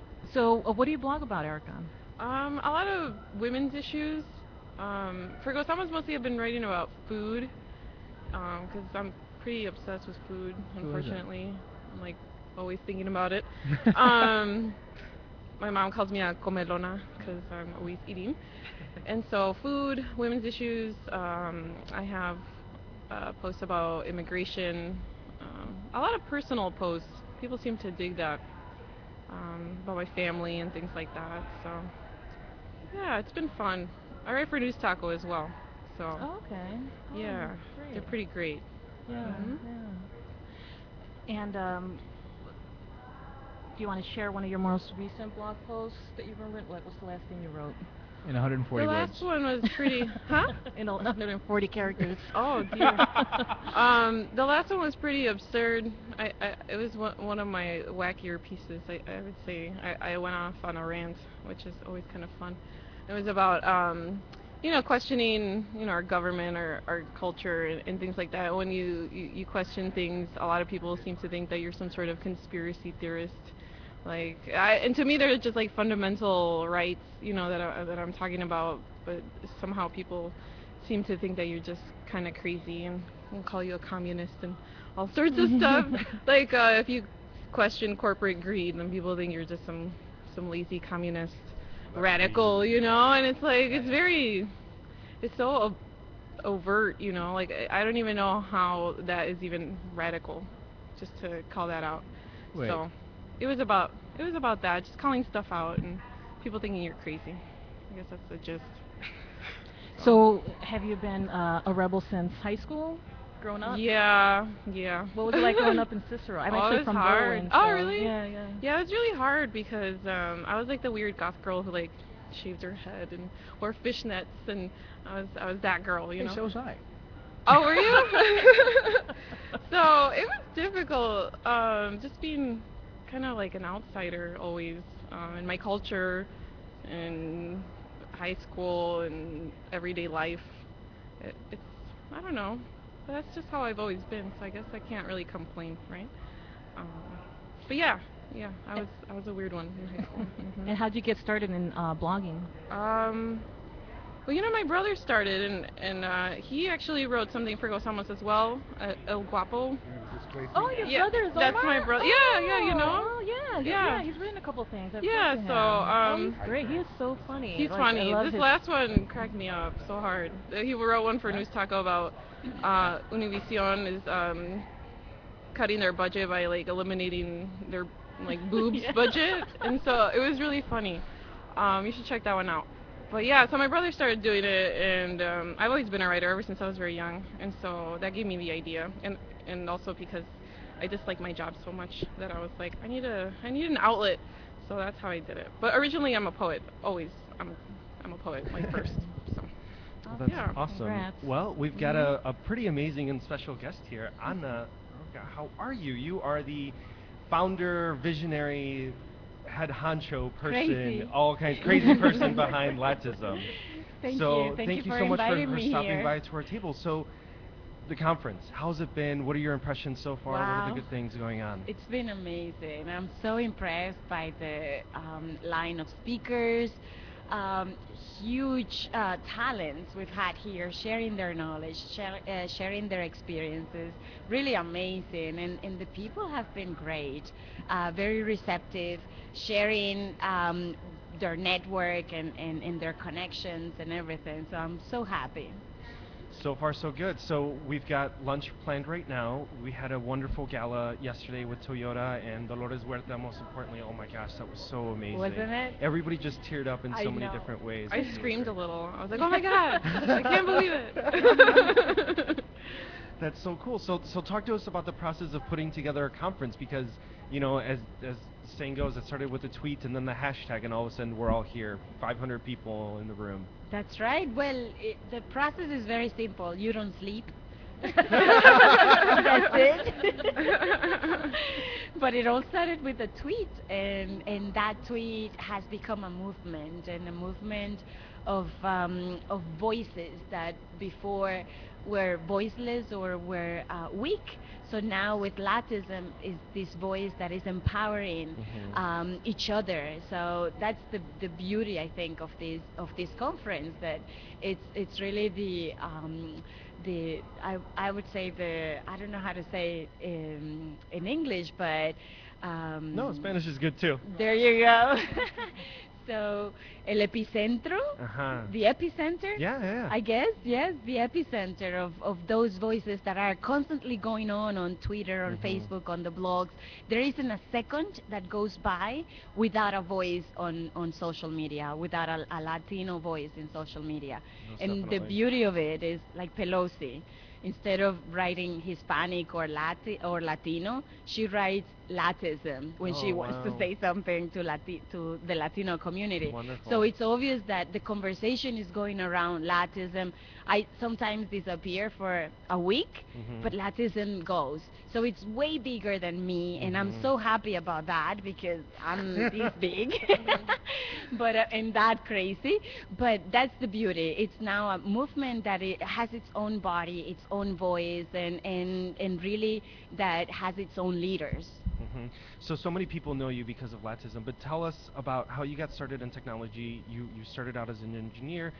You're an entrepreneur first and foremost. You have your own company. Tell us about that. How did you first get involved? Well, thank you. Nobody asked me about that. That's to me. Well, that's the thing. Like And we're all nerds, but especially as a we a are woman big time engineer, nerds. as a female engineer, I think it's one of the most amazing things. I was at South by Southwest, and a panel that I attended specifically about Latino entrepreneurs and multicultural entrepreneurs. Your name was mentioned as one of the people. It's like I Really? needed. The example that she said is in terms of just funding venture capital, and there's no money out there for VC funding. Screw it, you just do it. Exactly. So tell us a little bit about exactly. that, your background in the company. Well, I implemented Oracle systems for the United Nations, and then after So you're a database programmer by trade. yeah, Wow. after ERP systems, after I finished, I felt I deserved a sabbatical year, so that's what I did. I did a sabbatical year, and my dream at that time was to take that year to bake cookies with my kids and enjoy them and everything else. After I think 2 weeks, I was starting to crawl up the walls. I just couldn't take it anymore, and my initial idea was, okay, let's do something for ambassadors and diplomats, because that was the world that I was coming from. They weren't allowed to get on Facebook or none of the social networking sites for security reasons. So I built a social networking site that was mainly focused on security and was very private, only for with family nuclear systems and things like that. So it went great. It was a great experiment, great experience, and I sold it to the Department of Internal Affairs. wow. Yeah, and then at that point, I found myself with some money and 5 engineers. And that's how I started Premier Transmedia. I started developing apps, social apps, and all kinds of apps. So a little bit at a time, and I think that that's one of the really wonderful things about Latism, the fact that we all have our own main squeezes, right? Yes. Our gigs that we Yes. our bread and butter to pay the bills, but it really unites us in so many different ways. And especially when we started Gozamos, it was like, well, how do we can connect on a local level, but we really need to connect to other engineers, to other developers, other PR people. That's really one of the best things. That's something that's so close to my heart, because I don't know if you went to Latino too. We did it at the Didn't get a chance Silicon to, Valley, yeah. and we're coming back in June. Great.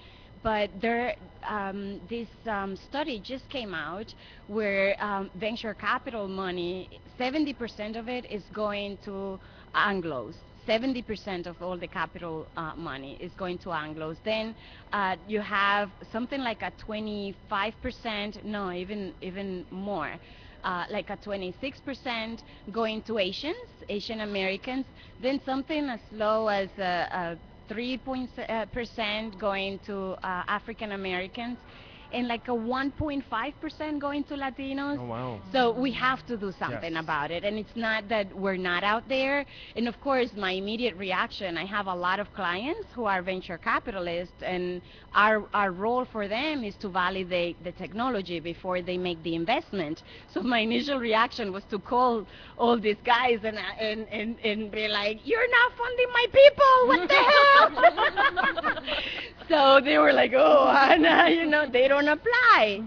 And at that point, I was like, okay, we don't apply? How come we don't apply? So I started blogging about it. And the same question I asked back in the days, where are the blogueros, where are the Latinos in blogging? I asked again, where are the Latinos in technology? Completely. So where are the tech startups? Where are they?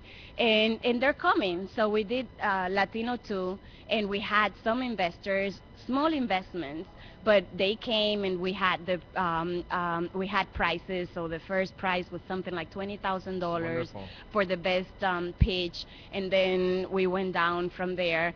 This year in June, those prices are going all the way up. But Totally. again, we need to have the Latinos in tech, the tech startups, apply and start creating their business plans from now, so they're ready by the time we start doing the real pitches, because now that we're getting to serious money, I mean, my goal is to raise at least $1 million for June. Wow. In venture capital, and I know I will do it. Sure. Wow. I mean, know me, we will do Sure, it. sure. So, but we need to make sure that these VCs really trust the technologies we're going to present to them. And we do have to do some mentoring and coaching to the tech startups to make sure they're ready for the pitch.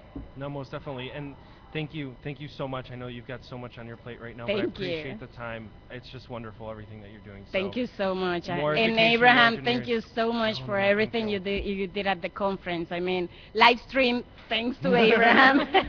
So all those who watched us on Twitter and on Cyberlandia, it was thanks to Abraham. Thank you so so much. thank I you. appreciate it. And Gozamos, I mean, you guys have done an amazing job with all these graphics you see out here. Are thanks to Gozamos. I mean, Thank you. Paco, where's Paco? They're here, yeah. Oh, I saw Paco them. Communications. Yes. So Yeah, thank it's you. so wonderful. Thank you so Thank much. You you. go enjoy lunch and many other things. So. Thank you. Take care. No, but we need to talk about that. Yes. I'm getting serious. We need funding. Out of threat, but now we need the other side of the coin, where we need the tech startups to come up with really cool ideas. Their main problem is that, yeah, they find them, but they have cheap ideas that will make them the millions of dollars. So we have to start dreaming big. That's the Hi. idea. Our little community has to dream big. Oh yeah, Abraham's gonna be a part of it. And what's your name? Oh, okay.